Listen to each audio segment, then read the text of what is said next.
I don't know myself.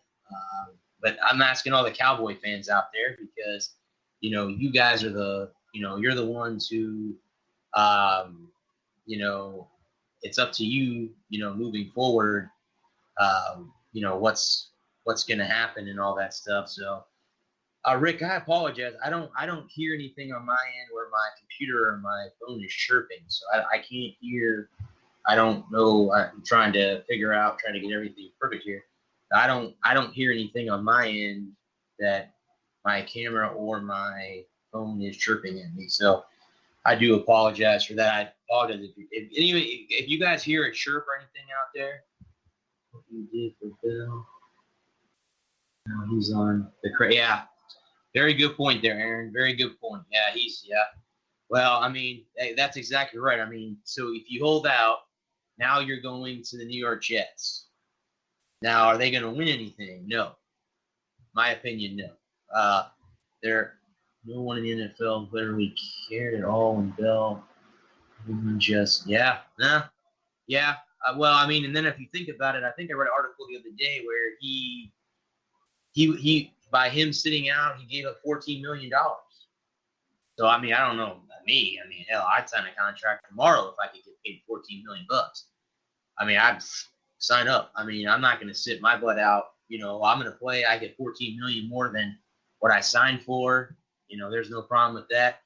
Guys, a little bit update on the Yankees Rays game. The Rays had the bases loaded and scored no runs. The Yankees got out of that jam in the first inning. Wow. And I hate to say that because I'm a Red Sox fan, so I hate to say that the Yankees are doing something positive. But anyway, so they'll probably extend it. Yeah, most likely they will. I don't think that I think that they're going to probably explain to him, oh, all right, Rick, cool, thank you, much better. I think that they're probably going to end up extending him. I do. I think that he'll stay. I think that what they're probably going to do, they'll have a sit down with him and say, hey, Zeke, just, chill out, man. I mean, you can't keep getting in trouble. It's the Cowboys, so you can't keep getting in trouble and stuff like that. I don't know, guys, what happened to my interview. Maybe he got busy, so I'm going to go ahead and continue with my show until he pops in here. He was supposed to join me at 8:10, but that's okay. That's okay. We'll move on. I've got a couple other topics I can touch on. So, again, guys, I know a lot of people out there don't watch golf. You don't play golf. You don't watch golf. You don't care about golf. Well, I do. I've been playing the game since I was 5. My late uncle taught me when I was 5 years old. And today is the start of the final major of the year, the Open Championship, what we call the British Open. It's the only major, guys, that's played outside of the U.S. Only major that's played outside. They moved the schedule around. It used to be the third major of the year. Now it's the last major of the year. And the leader right now at -5 is J.P. Holmes. So that's pretty cool. J.P. Holmes is off to a good start. I picked John Rahm to win, the Spaniard. I picked him. He's near the top of the leaderboard after round 1. Brooks Koepka, again, guys, he's another one who's been great. So Koepka's another one who is at the top. He finished second at the U.S. Open. He was, would have won the U.S. Open 3 years in a row. And then some of the top players did not do very well. Phil Mickelson was +5. Rory McIlroy +7. Tiger Woods +6. The worst round for the Open for him altogether. Tiger did not do very well. A lot of people, what I read today, a lot of the articles I read on ESPN.com, FeatureReport.com, is that he played himself out of the tournament.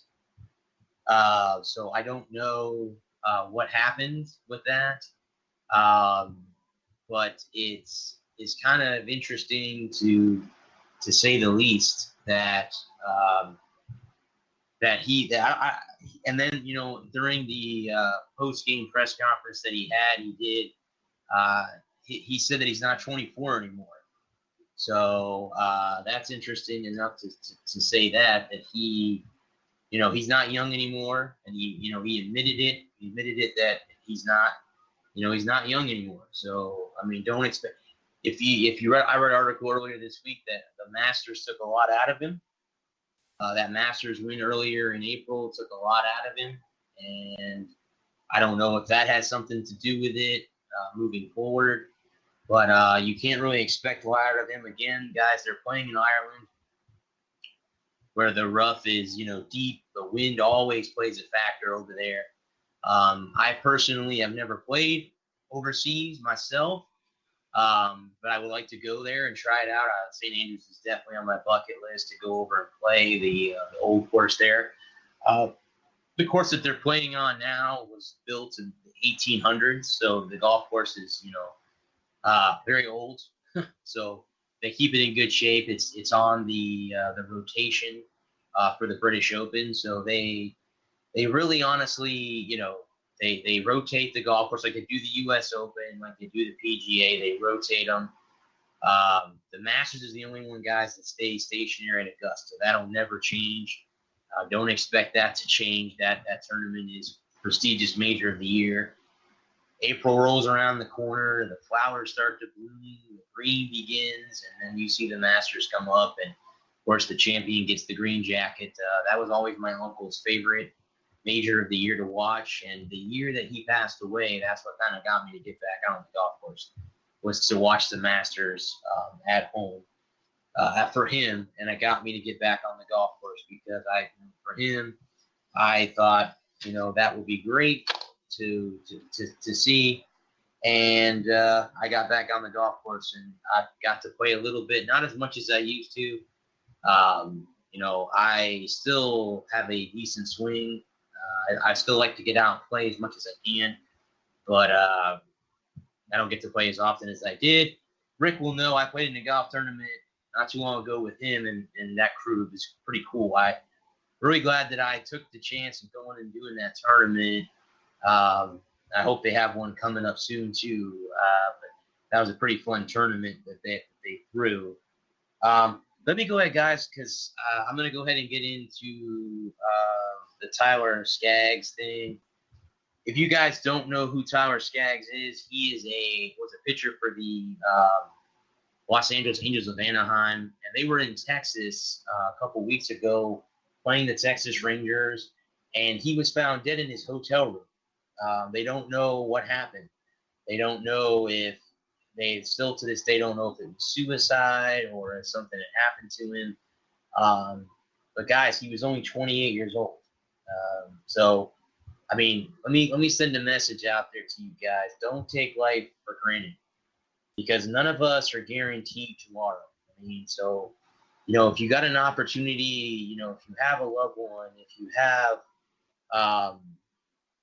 have somebody that a husband, wife, girlfriend, daughters, brothers, any kind of love that you want to extend, make sure you extend it out there, because we're not all guaranteed tomorrow, man.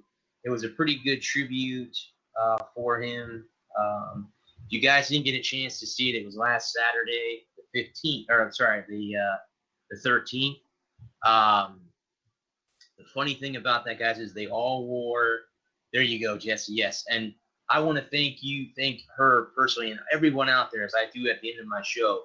I want to thank all the men and women of our armed services for doing what they do, keeping us free. I get to do this because they do their job, and they sacrifice their lives for us. So I want to give a shout out to that, and I want to give a shout out to all our first responders, our firefighters, police officers, paramedics. I want to give you guys a shout out too, because you are the domestic soldiers here. They all got permission, guys, to wear number 45. It was pretty cool. They all wore his number. It was very, very cool. Thank you. You're welcome. It was very, very cool to see them all win 45. So there's a couple things in the game, guys, that kind of was, I don't know. I don't want to bring religion into this, because I told you guys last week I'm not going to bring religion and politics on my show. This is not the show to do that. This is a sports show. I'm keeping that stuff out. But there was some kind of spiritual things that I think kind of happened in that game last week. The fact that they scored 7 runs in the first inning. Now, I'll tell you what's significant about that. They had 13 total hits for the game. His birthday is 7/13. Just saying, guys. Just saying. Just saying. And again, guys, his mom threw out the first pitch. She was emotional, but she threw a strike right down the middle. One of his close friends caught the ball and stuff like that. And then at the end of the game, they threw a no-hitter, combined no-hitter, guys. The pitchers threw a combined no-hitter.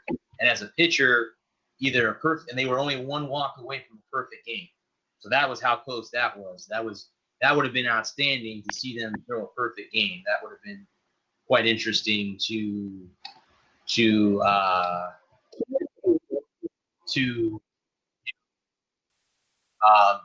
that. But anyway, after the game, guys, they laid all their jerseys out on the mound, and that was pretty cool for themselves. Let me see, guys. I have two callers. I know one of this is Lewis. Let me see. 774-263.